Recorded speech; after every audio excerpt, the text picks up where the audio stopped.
everyone. This has been a great conference, and the best is yet to come. So our next speaker, I actually first met or heard about him the way I met and heard about many of you, which was on the internet, where the internet, everybody. All right. He was writing really interesting stuff on his blog, Radiator Yang, and posting interesting photos and write-ups of these kinds of arty first-person shooter levels. I don't know, what's the form? What's that form called? Like outsider art level? It's called art. You can just call it art. It's posting about art, mostly in the form of first-person shooter level design. I heard that he was an MFA student at Parsons, and shortly after that we met in real life, and that's when I realized that this person that seemed very intelligent and very insightful was only 25 years old, and that was really disheartening. But yeah, he's yeah. Sorry, I'm sorry. But he's sort of done a lot of great work since, and I'm really excited to see the stuff that he's doing and the stuff that is growing. He's a game designer, an activist, a formalist, a speaker, what else? What else are you? A teacher. He teaches at Parsons and the NYU Game Center. So put your hands together for the amazing Robert Yang. Charles Pratt, everyone. Charles Pratt, everyone. Hi, I'm Robert Yang, and I'm really nervous right now, but that's good. If you see my hands shake, it's because I'm really excited, not because I'm not confident about what I'm saying. I actually have the slides. I'm going to follow Naomi's lead, and I put my slides up already online, so if you want to follow on your own computers, that's totally cool. Just go to tinyurl.com/back-to-black-mesa, and the PDF's right there. And if you want to tweet mean things to me, that's totally cool. I'm at Radiator Yang on the Twitters. And yeah, hi, I'm Robert. I'm here to talk to you about Half-Life 1, about how certain parts of it were made from a technical perspective, and why that should be interesting and maybe important to everyone, even if you don't really care about Half-Life. It could also be about any game, really. For instance, Gabe Newell is a big fan of Super Mario 64, so let's talk about Super Mario 64. There was a very recent interview with one of the developers on Mario 64, and this is what he said. He said, when we made the first Mario 64 prototype, Mario and Luigi were on a flat field, but because of hardware limitations, we had a choice between cutting Luigi or making more elaborate landforms. Then in tears, we had to ask Luigi to leave. Aww. In this, the year of Luigi, right? So it's very, very, very sad, but this happens all the time in game development, right? Computers have limited memory, our game engines have limitations, so you often have to go back to your design and cut or change features to make sure your game can fit your technical spec and abilities, right? I teach game development, so I think a lot about game development a lot and how to explain it to students and how to teach it. And I'm finding that most of what I teach is teaching an attitude toward game development. That being a game developer, that being a great game developer isn't about being a great coder or a great artist necessarily. It's more about being like a great connector, a great bridge builder, an ambassador, someone capable of empathy, to kind of see the whole big picture, enough to see the poetic relationships between code, art, and design. And that's kind of what I want to talk about when talking about Half-Life.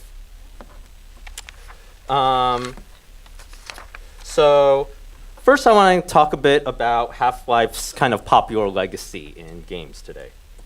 Some people really love the Half-Life universe, all this stuff about G-Man and Alex and Eli Vance and Dr. Kleiner and Headcrabs, and to them, Half-Life was all about their emotional connection to these characters and this complex drama playing out before them. And it all took place in this immersive world where the narrative happens in front of you. Wow. And I think I might be relatively alone, or maybe not, we'll see, and not really caring about this at all that much. Like, what's Half-Life about, really? I would argue that 95% of the game is still about shooting things and then jumping into crawl spaces to get to the next level. That's 95% of Half-Life to me. And I love Half-Life. And actually, historically, the narrative in Half-Life was a relative afterthought. Mark Laidlaw, the main writer on Half-Life, was brought onto the team in the summer of '97. And Half-Life, as you recall, was released in 1998. And what happened was at the end of 1997, they actually did a reboot of their project. These are a bunch of pre-reboot screenshots from from the pre-reboot Half-Life, and you can see Gordon Freeman in the lower left used to be called Ivan the Space Biker or something, and there used to be like a big burly dude with a giant chain gun and stuff. And in general, you can see there's a lot of content that got reused, but also they resituated a lot of the context and the design and the set pieces. So Mark Laidlaw was kind of brought on in '97. And up until then, they had just all these random levels, pretty much. These random scripted sequences, like pile of random set pieces. And actually, this is how they still build Portal 1 and Portal 2. They design a lot of the puzzles first, and get the difficulty ramp in place, and afterwards they kind of slot in narrative and how to put that in the narrative arc. So Valve still kind of works like this. And Mark Laidlaw kind of basically saw his job as taking this pile of random levels and sewing them together with some semblance of a story, so that the narrative gives the illusion of experiential coherence and wholeness. It's like broccoli-covered chocolate, maybe. As a footnote, I kind of want to talk about how this history is actually kind of poisonous, because they basically remade the game in a year, and they were in this perpetual state of crunch in the last 6 months. Working 16-hour days. To build the test chamber sequence, the very iconic test chamber sequence, 2 developers worked for 48 hours straight over the weekend, and one of them sat on a wooden sawhorse called the Throne of Woe to stay awake. And for this, they're held up as heroes who made an award-winning game. And to a lot of developers, that's kind of Half-Life's legacy. They did a reboot and pulled all hands to the deck and crunched for a really long time, and they were rewarded with praise. But I think this is kind of sending the wrong message to developers, that this huge drop in quality of life is an honorable sacrifice and stuff. And I think mythologizing crunch is kind of gross, and I think we should stop doing it.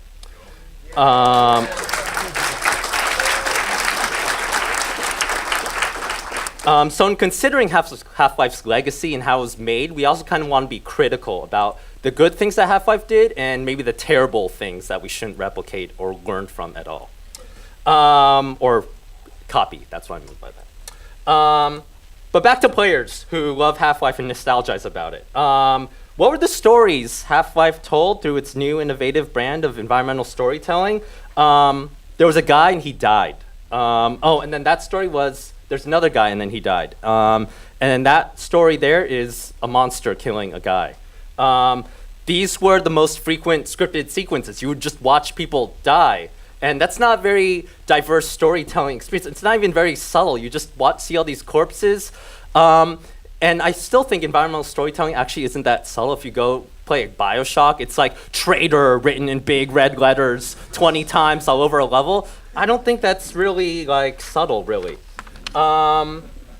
And I don't think it was supposed to be subtle, actually. I think Half-Life was meant to be this kind of like schlocky, like pulp horror. It was meant to be kind of cheesy and silly, like page-turner, like airport novel kind of stuff. But if you ask some people, the authored fiction is Half-Life, and that fiction was the avant-garde frontier for some reason, and a revolution in interactive storytelling in 1998. One of those few games every once in a while that really changes how people think about video games and how video games mean things, and Half-Life told story in front of you, and for them, Half-Life was like the Mist of video games. And watching a zombie kill a scientist and devour the corpse was like Hamlet and Pale Fire and the Declaration of Independence all rolled into one. The future was now, and we, the gamers, were chosen to receive it. Oh, so amazing. Comparatively, I thought Half-Life was just, I don't know, okay. It was a Stephen King airport novel mixed with The Outer Limits, and Stephen King and Outer Limits are two of the really big acknowledged inspirations behind Half-Life, by the way. And for some reason, I feel like that's not how people took it. Kind of people took it as this high watermark of narrative sophistication, which requires you to ignore how overwrought the voice acting is, how campy and B-movie it really is. I don't think Half-Life is subtle, and if you think Half-Life is subtle, you should try reading a book sometime. That's what I would recommend.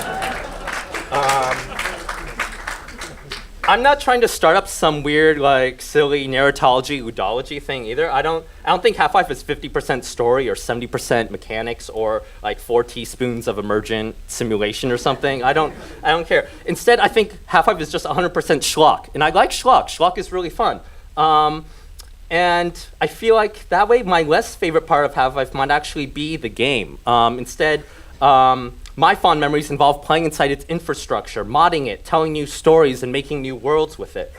Seeing how they did things and admiring the craftsmanship and design solutions. I wanted to play in its ventilation ducts, but not the in-game ventilation you crawl in as a player. That's like infrastructure theater. That's like the fantasy of exploring the innards. Like, I want to actually play inside Half-Life's intestines, behind the curtain, backstage. And as a modder, I could do that and explore the engine. And you still can. You can still download the source code right now and look through it. And I read so much Half-Life source code in preparation for this talk. So, how to love a game's guts, and you can too. As a modder, I can see, as a modder, or you just have to go to GitHub and you can read through game source code in games. And, you know, I can see into the engine and tools and make it my own. I can see Half-Life's blood, piss, and bile. Half-Life's guts are full of stars, and I want to share that with you, kind of. It's so beautiful sometimes. It's poetry, and even now when I'm doing stuff with Unity, I realize that I do a lot of that because that's how it was done in Half-Life, and that's what I was used to, and that's what felt right to me. And I really wanted to kind of honor my heritage as a game developer and think about why I do things the certain way I do. And actually, so much of game development is based on intuition because, you know, depending on the game, the technical complexity can be kind of like overwhelming. Game development is made of so many small, seemingly trivial decisions, right? Like, what do you name the folders in your project? Who gets to decide what those folder names are? What do you name the objects or game objects or entities in your level? Who gets to decide that? How do you name your levels or scene files? How do you name art assets? Do you name it brick wall 01 or brick underscore wall 1? Will you get in an email fight with your office over stuff like this? Probably. And really just naming and classifying things is like this primordial, like biblical power. It's like naming things creates things. So actually, you might think of this as a kind of a trivial thing, but it's actually a really important thing that I want to come back to. So, you know, do you put the pivot points for your 3D models at the bottom of the object or in the center? Are these objects aligned to the grid in increments of powers of 2 numbers, increments of 16, or maybe these are 10 by 10 tiles? When you're coding, do you put curly braces on the same line or the new line? Same line, of course. Same line, of course. Nah, I don't need you. Whatever. Same line. I'm talking here.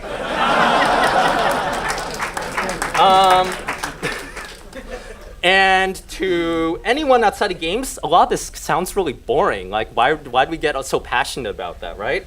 And whenever I try to teach this stuff to people in my class, it's like, oh, I'm going to rename this file, and this is really important. None of the kids in my class care. It's so boring. It's like we're talking about taxes or something.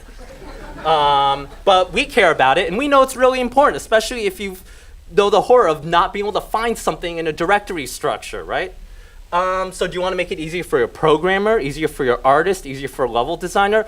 You know, game development isn't just about code, it's about workflow. It's about how you interact with other humans and what you're saying when you interact with them and do things with them.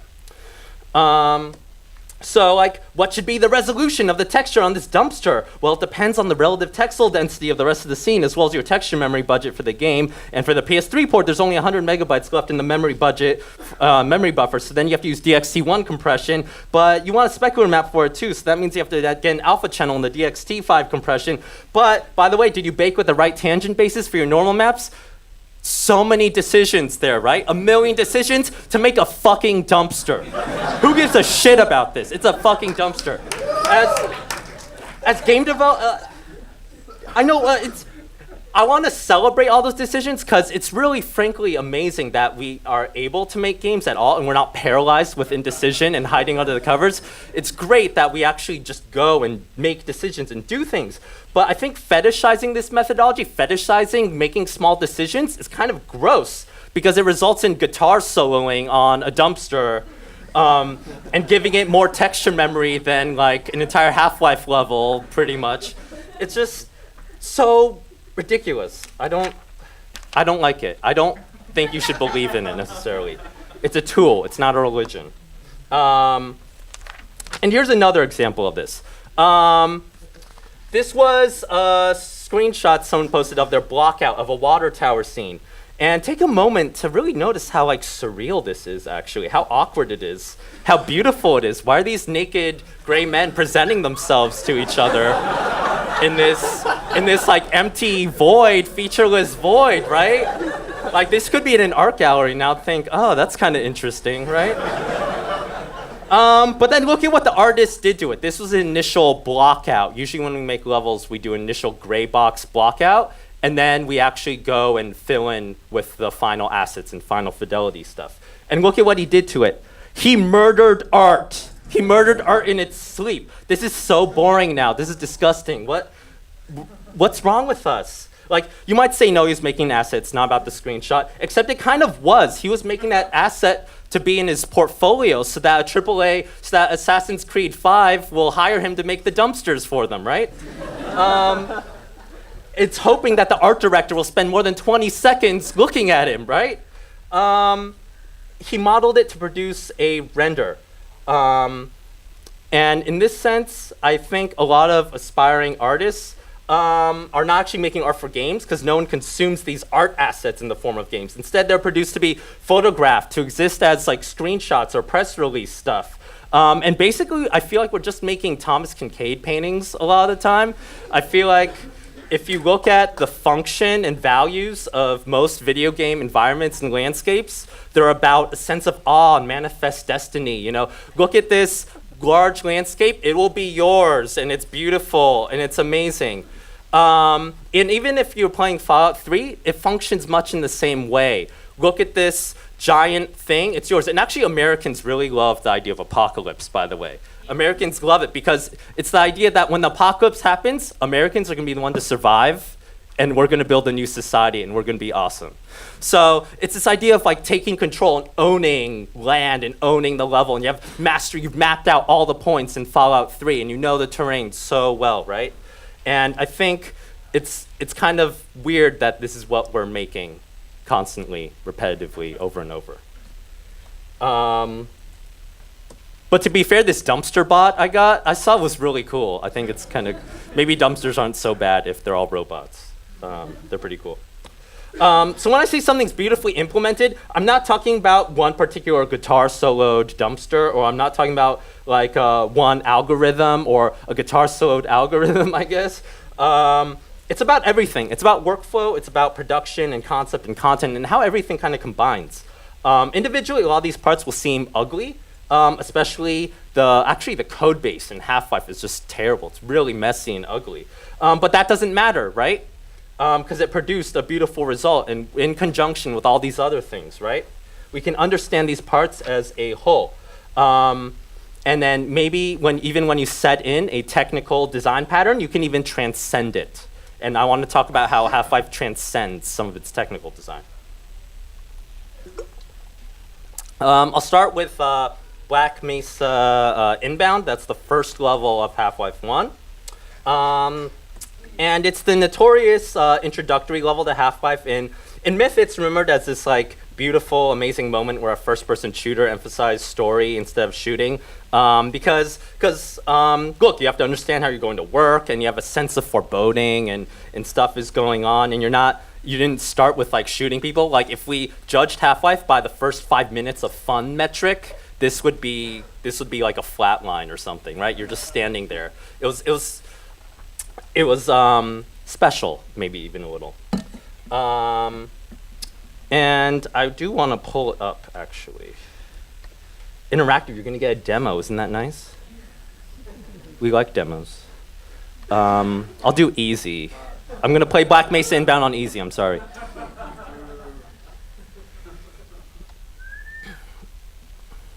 So this is the beginning of Half-Life. You are on a tram and you are going through all these tunnels, and you're witnessing all this like big facility everywhere. It's also a bit of a tech demo because it's your first glimpse of the game. They want to show you a lot of the effects, a lot of the character animation, the size of the environments, the colored gliding. Colored gliding was a relatively new thing at the time. And the full color textures. Half-Life's actually built on top of the Quake 1 code base. And Quake 1 had to use the same 256 color palette for all its textures. So Half-Life, being able to make unique color palettes for every new texture was like really vibrant. It was really colorful and beautiful. And if you're as cynical as me, you could say this chapter's job a little is to convince you to like look at all these moving parts and convince you that this game was worth the $39.95 you put down at GameStop for it, and your graphics card purchase and everything was worth it and justified because we the gamers are experiencing the future now. You know, I don't think this is relatively unique to like Half-Life or shooty man-shoot bang games.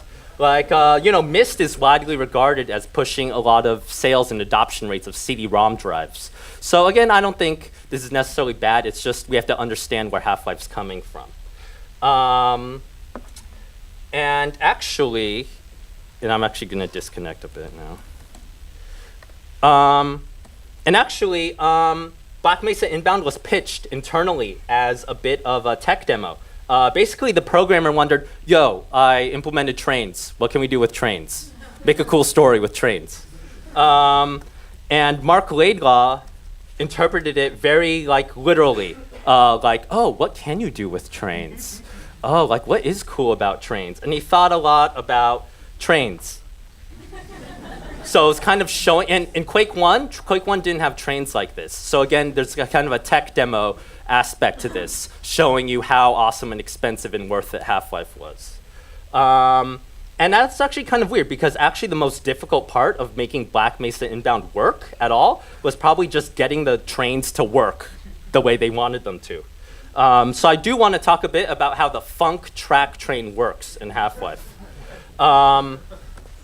The way it works is you have a platform and you lay out the path track. And the path track you can see are those little purple magenta little boxes there. And notice that you don't know what path track is connecting to what. You had to manually like drag them all out and then open the properties for each little individual object of the path track and tell it which path track the next one was. So you can imagine Black Mesa Inbound probably has like 200 path tracks or 500 or whatever. A level designer had to hand do all those path track things, which is kind of a terrible workflow. In the Half-Life 2 editor, they made it better. They actually draw lines between the path track entities now, but that's actually how it still works in source. Yes? It has like 1,000 per map per payload. They're like an inch apart. It's kind of terrible. It's kind of terrible to make, right? That's a terrible workflow. A lot of people in this audience cringed when I was talking about it. Also, this platform, this Funk track train, it follows these waypoints, this path track you define. And how do you transfer momentum? What if the player jumps? What if the player gets in the way? The edge cases for this are actually got kind of a bit of a nightmare, and they persisted into the retail release. There are numerous reports of players suddenly left behind in these deep, dark underground tunnels underneath the desert. It's very morbid, very sad. But wait, that's not all. Black Mesa Inbound is actually quite long. It's made of multiple different map files with a level change, every minute or so. Maybe there's like 1 or 2 rooms in each different map file, and then it loads a new level when you cross a certain threshold. And Half-Life was actually one big selling point was seamless level loads. No loading screens, really amazing. And another reason for them doing this was because texture memory was a big issue. They could use at most 2 megabytes of texture memory per level. That's very small. That's like all the textures used to make the dog in Call of Duty. Like now that was 1 Half-Life level's worth of textured memory. And now we have so much now, right? However, by far the worst limitation of Funk track trains was rooted in Half-Life's ontology, how objects exist in Half-Life, which it actually inherits from Quake 1. Here in this editor screenshot, you can see the walls. There's there's two different kinds of objects in the Half-Life engine. There's world brushes, which are like the geometry, the 3D geometry, the walls, the little track solids, the stuff you model out to make your environment. And there's the actual entities, the things, the monsters, the lights, all the things that have information, can move and can interact with the player. Meanwhile, world geometry, the world brushes are usually static. And what was really terrible in Half-Life was that you could not parent one thing to another thing. In Unity terms, this would be like you can't parent a game object to another game object, which is a super crucial workflow in a lot of different game engines. And you couldn't do that in Half-Life.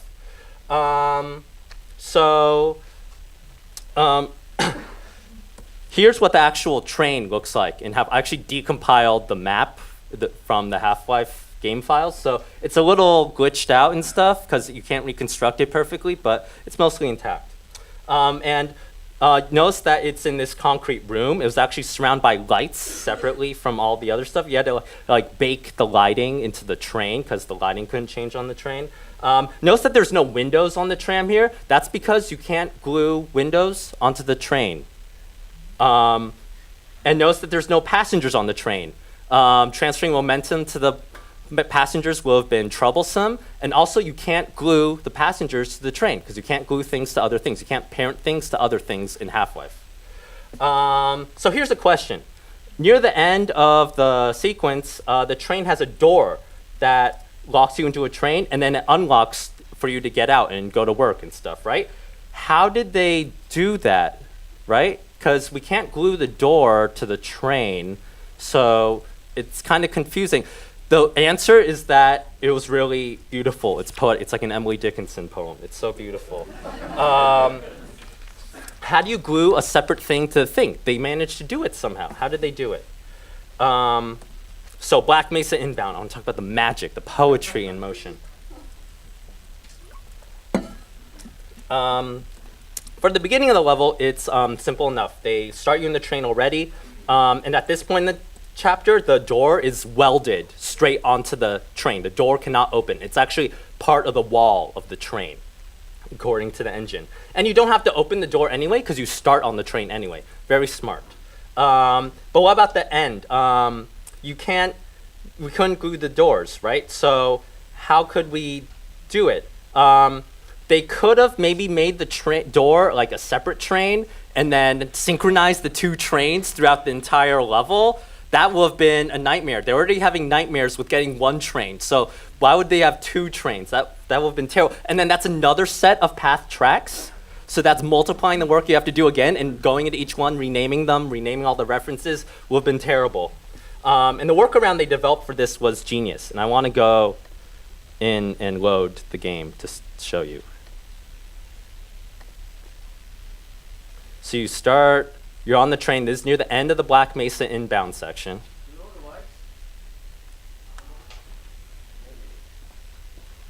I'm almost done though.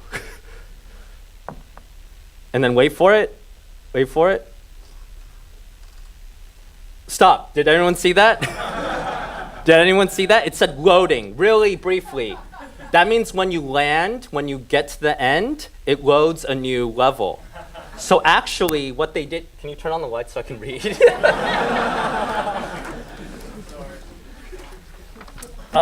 was a level change. So what happens is that it swaps out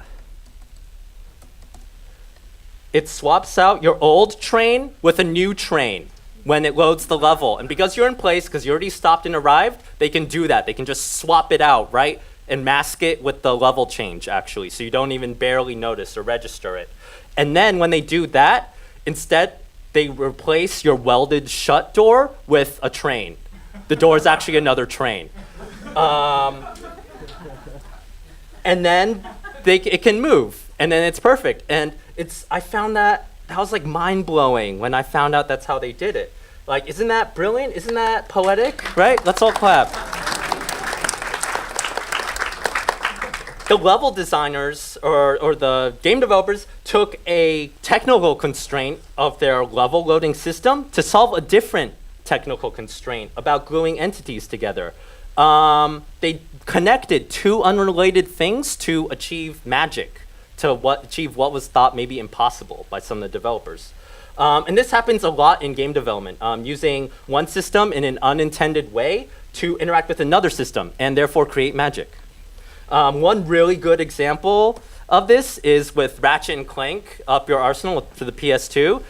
It was an online game that did not ship with a patching mechanism, but they need to patch it somehow. So the way they do it is they have control over the end user license agreement. You know that box, whenever you install something, the box comes up and you just say yes without reading it? It's that EULA thing. And they can actually, when Ratchet & Clank starts up, it grabs an updated EULA, because you have to update the agreement and make sure you're not giving the customer any rights. So it grabs the EULA from the server, and in that server, they actually injected a payload. They actually injected a patching program inside the EULA, so when the EULA overflows the memory, because it's so unimaginably long, they can actually inject a patching program into Ratchet & Clank. And that was genius. That's an example of two unrelated things kind of coming together to make magic.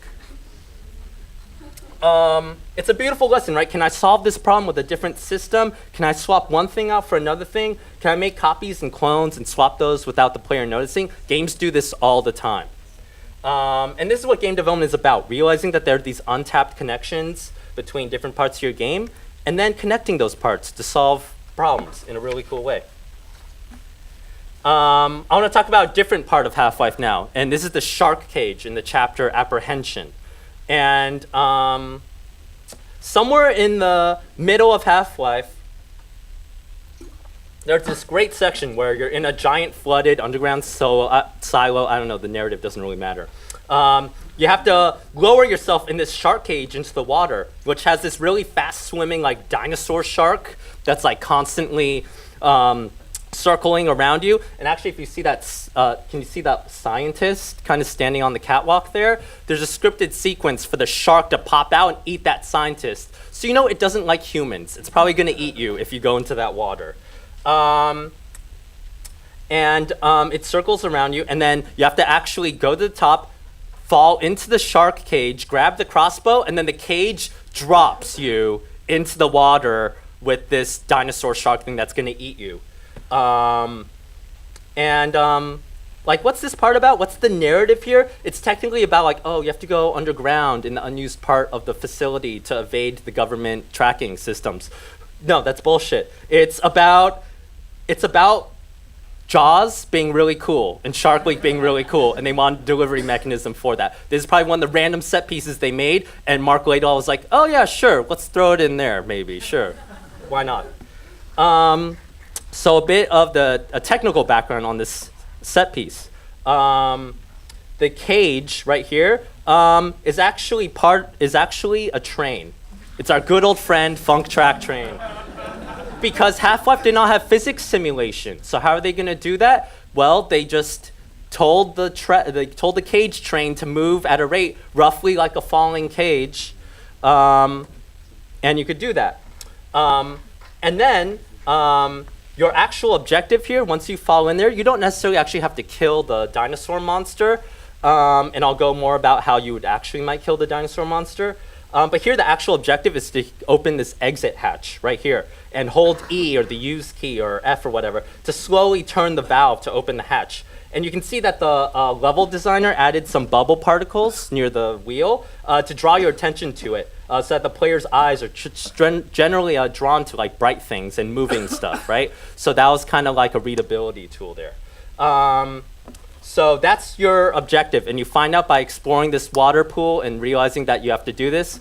And then what's really great, and I just imagine the level designer having like a shit-eating grin on his face when he's designing this, is that the valve turns so slowly. Like you have to stay there and you're like, come on, the shark's coming here, the shark's coming here. And you're just turning it so slowly. It's so rusty and so heavy, you know? And that's just like a really great feeling, this like panic that's sweeping you, right? So I want to talk a bit about how, the actual dinosaur shark's behavior.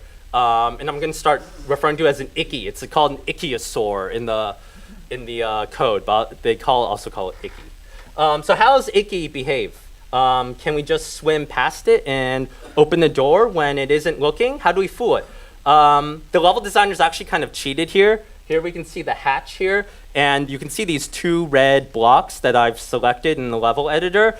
These are trigger volumes for when the player enters there. It actually scripts and tells and commands the icky dinosaur to come eat you.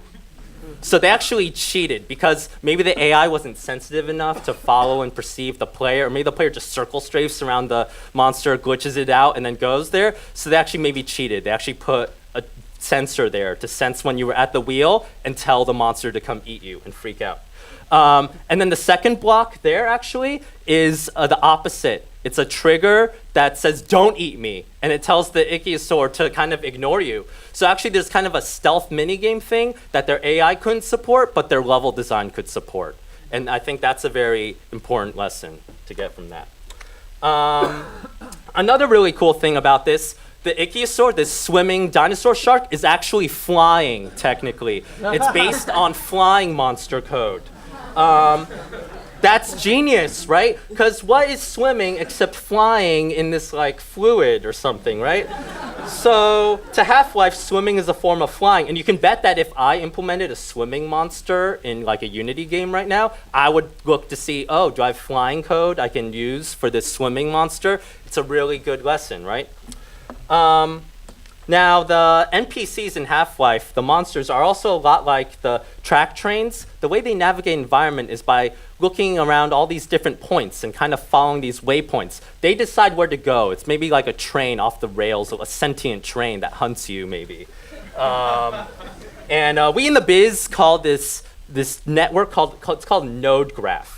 And this is part of pathfinding. This is how monsters in a lot of games know how to navigate around obstacles and follow you around to places.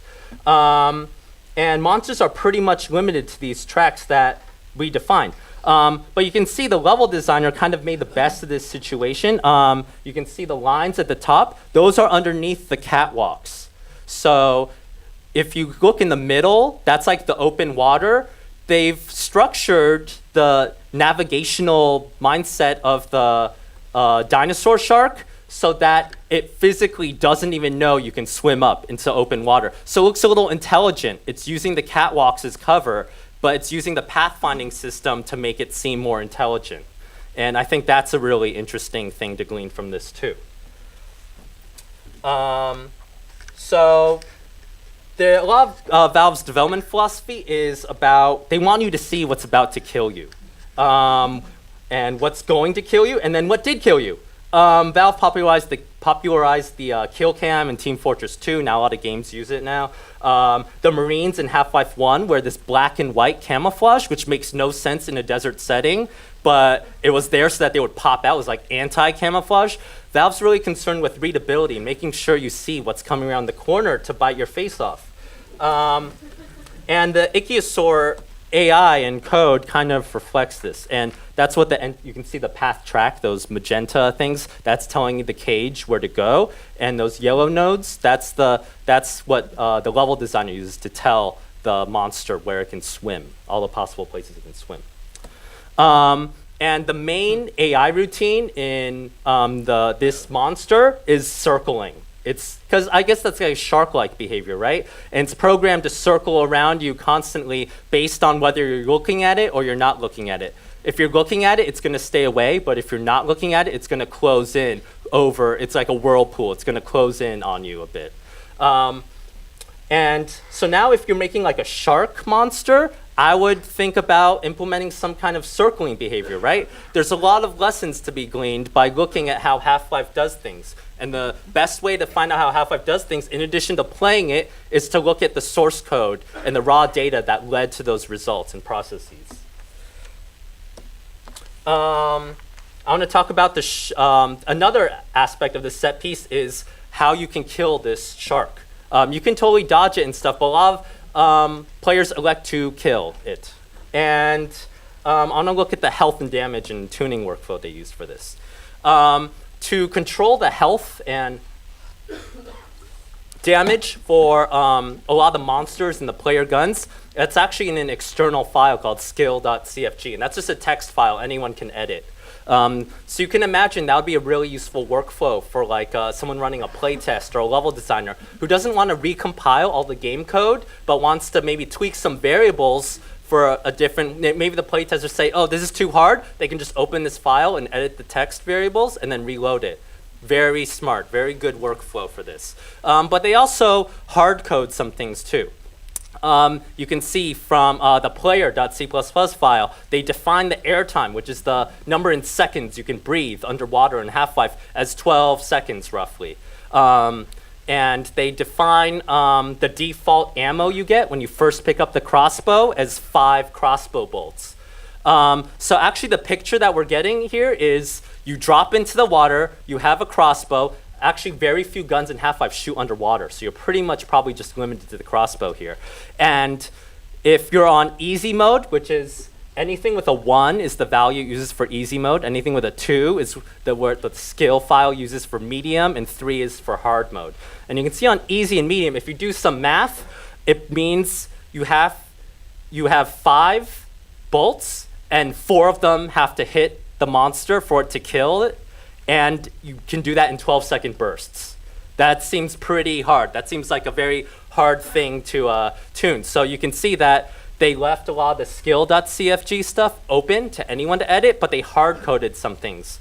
And I imagine they hard-coded, because there's a good reason to hard-code some things. Like airtime, there were probably a lot of puzzles that depended on how long you can hold your breath. So if some random level designer just switched that number, that would mess up all the other levels in the game, right? So there's a good reason to hard code some stuff and a really good reason to soft code some stuff, maybe. Also, another really cool thing about this, that cool thing that Half-Life does, smell is a type of sound. So what monsters do in Half-Life is they hear smells, which is really cool. And the Half-Life code base is just filled with all these really cool things they do. Like in some of the scripted sequences, they need the monster to be aware of a piece of furniture. So they made the furniture into a type of monster. There's a monster you can make in Half-Life called monster_furniture. And its only job is to sit there and then like get broken when a scientist gets slaughtered or something. Very fascinating stuff.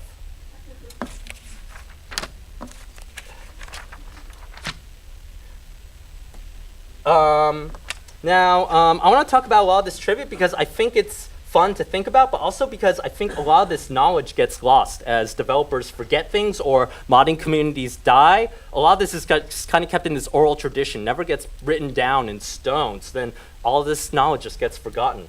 And I think it's really important to record this information and have these case studies and technical implementation workflow, or else we forget everything. So I kind of propose the well-made as a counterpart to the well-played, maybe. Maybe we can record the knowledge so it doesn't get lost. We can talk about how we make the things we make and why. I think we do this at GDC sometimes, but I think it would also be really useful to have a lot of different well-made kind of anthologies that tell you all these really cool tricks that games do and how they're put together and how they work. And at NYU in Parsons, where I teach, we're actually having it's hard to teach game development. That's what we're realizing a lot.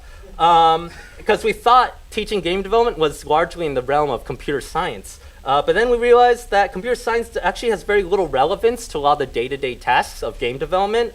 So that's now a useful frame. Maybe game development needs to be its own kind of discipline that we think about, separate from game design or game studies. And we need to produce more literature for students to study about and how we make games. If you're a developer, you should write a well-made so that's easier for me to teach my class. That would be really great. I would love that. But also, when we write things, we set it down and we build some kind of institutional memory.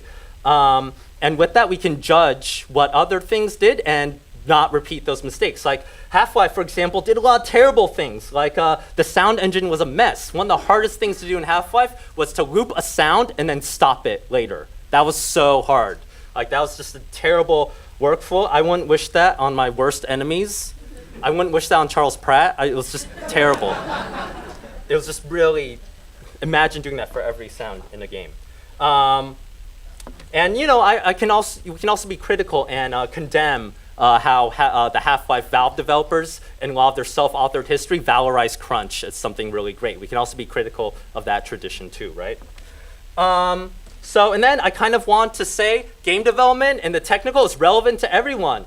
And if you disagree, oh, I totally messed that up. That's wrong. And if you disagree, you are wrong, and here is why. If you see yourself as a game studies scholar who doesn't really care about engine specifications or memory buffers or whatever, that's okay, except you're wrong. Because I think game development is relevant to everyone, and here's why. Game development killed Luigi. Game development affects game design so much, and we should try to be cognizant and really aware of all the effects that game development has on our game design or game studies. I was at a conference a few weeks ago at UC Berkeley called QGCon. It was really great, and there was this queer theorist there named Jack Halberstam, and he looked at the technology and workflow that changed the nature of children's animations. He talks about how a lot of children's animated cartoons and movies and stuff looked like this, Wile E. Coyote chasing Roadrunner. It was hand animated, so they didn't want to draw that many characters. They just wanted to do maybe 2 characters chasing each other in a loop. These are very loopy narratives and loopy stories they're telling. But then came computer graphics and CG. And with computers, we don't necessarily have to animate everything by hand. We can proceduralize a lot of it. So now a lot of these movies and stuff are about accumulation and wars and giant geopolitical conflicts, right? Our technical tools have changed what kinds of stories we value and what kinds of stories will sell and what kinds of stories are interesting and novel, right? So now a lot of these movies, so much are about accumulation and giant social things with many characters instanced because, again, that's really easy to do in CG. So the technical means of production in a culture industry has a huge effect on the art and culture you produce. I think last GDC, finally acquiring an advocacy talk track was a really good first step towards realizing all the politics we're embedding in the way we make games. Who do we exclude when we make games a certain way? Let's consider Dead Island. Dead Island was a painfully mediocre zombie game where you kill zombies and gain experience points, and it's pretty pointless and terrible and worthless. In the first week of the release, a modder looked at some of the game's scripting files, and this is what they found. They found in one of the scripting files, one of the abilities internally inside the code base was called feminist whore. And actually, it was super lazy game design anyway. The feminist whore perk, if you're a woman, gives you a bonus if you attack a man. Oh, I wonder how many days it took to think of that kind of perk, right? It was just lazy game design anyway. It's just not good on any front, really. The story quickly blew up into a full-on controversy. When sites started picking up the story, the developer immediately apologized and released this statement. And their statement was this: the line in question was something a programmer considered a private joke. The skill naturally has a completely different in-game name, and the script reference was also changed. What is left is a part of an obscure debug function. Private obscure debug? Okay, well, let's see how the Dead Island modders described the function of this file. They described the function of this file as, I found a way to alter the items you get when you're choosing a chapter. That doesn't really sound like a debug function to me. That sounds like a pretty fucking common function to me. That interfaces with a file every time the player starts a new game. That doesn't sound obscure to me at all. Let's assess their other claim, that it was just a rogue programmer making a private joke. Because we know this file is an important game balancing file that has all the initial loadouts for all the different character skills, we can imagine more than one developer worked on this. And I think there's a lot of evidence with a lot of different typos they're doing and a lot of copied skill names over, right? I don't think this was a machine-generated file. I think this was hand-edited by a lot of different developers. So this is a really important file within the architecture of Dead Island. And it's just kind of terrible. Is this really a private joke? Well, it's private only to every developer in working on this game. Was this an obscure debug function? No, it was a run this every time a player starts a new game kind of function. So So imagine you're a woman working on this game, and you're in charge of editing the player skills on the characters in Dead Island all the time, and you have to see feminist whore pop up every time. What kind of message is that sending to all your fellow developers? What kind of message is that sending to your players about the values your development team holds? There's a really great quote from Structure and Interpretation of Computer Programs, which is one of the most common introductory textbooks used in computer science departments all over the world. 100,000 engineers have probably used this book, maybe. And in this book, in the preface of this book, this is what they say. I'm going to emphasize the bottom portion, underlined portion there. Programs must be written for people to read and only incidentally for machines to execute. So when we write code, we're writing for other people. Code is a political text that has our values, and we're communicating those values to other people. So when you make something a different way, or you're making a variable name a certain way, think about what that's saying, right? If you have a gender variable in your thing, and it's called male equals true or male equals false, right? That's setting masculinity as the normal value, right? Default value of that Boolean almost. So pay a lot of attention to the things you're making, and think, really just be a good person, don't be a jerk.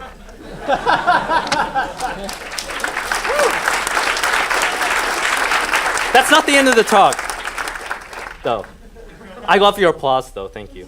And several academics propose critical code studies as a way of understanding the politics and the unspoken things that run in code. Because the source code ran on a screen is just as important as the software process executed on the computer. If you want a fantastic introduction to this methodology, I suggest 10print, written by all these really smart people about one single line of code and all the things that one line of code represents. And also, Mark Sample has a very good paper on the crime algorithm in SimCity and how that has a certain political dimension, and also the JFK Reloaded game and how that was claiming to be an apolitical simulation, but if you look at the code, it's clearly not apolitical at all. And these approaches are basically going against what's called screen essentialism. And screen essentialism is saying, like, there's so much of a game that's not on a screen. There's so much invisible logic, certain feel and intuition, a sense of presence. Games are about the sense of everything and realizing the gaps between things. So I want to reinforce that game development is relevant to everyone, and I want to demystify it so we can realize how truly magical it is. Twine games can be engineered to be just as complicated as real games, because game development is just, it's so complicated, and we should just celebrate each other. We shouldn't fight. We shouldn't be fascists. We should be happy for each other, because game development is ultimately like cultural, political, social, technical, scientific, artistic, creative, diverse, and relevant field, and we should all be excited to be in it, and we should all celebrate each other and be happy and hold hands. Thanks for listening. Bye.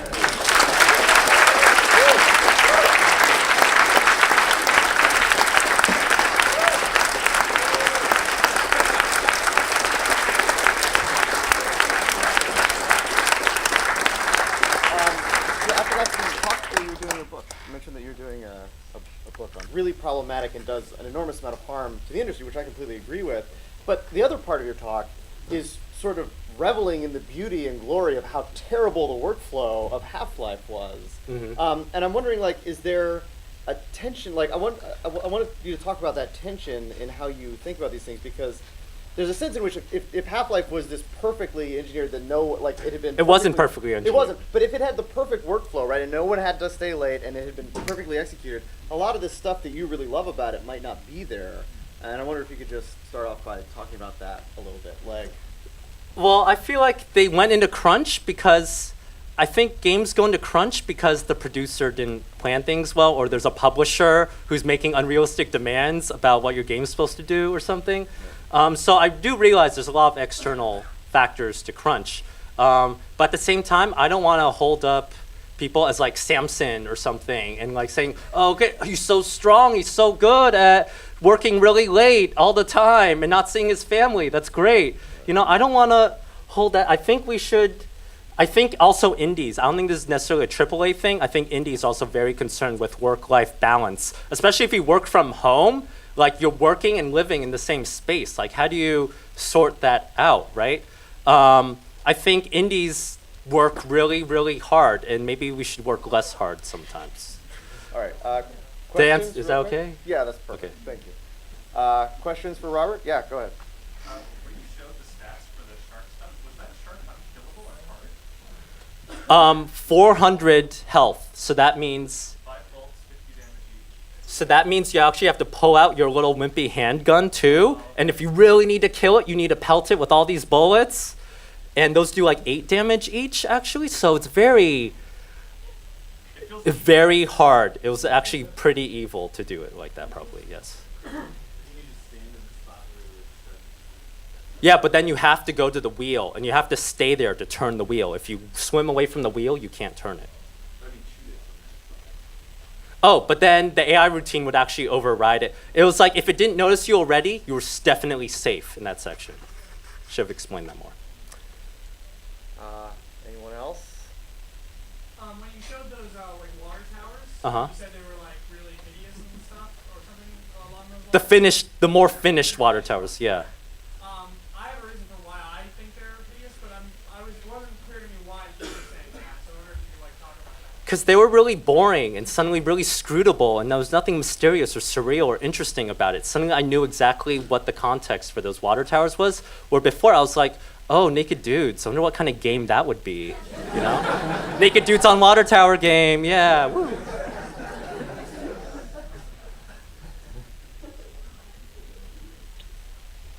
do you think the process of code being so proprietary now, AAA, means to the notion of getting an authorial protect?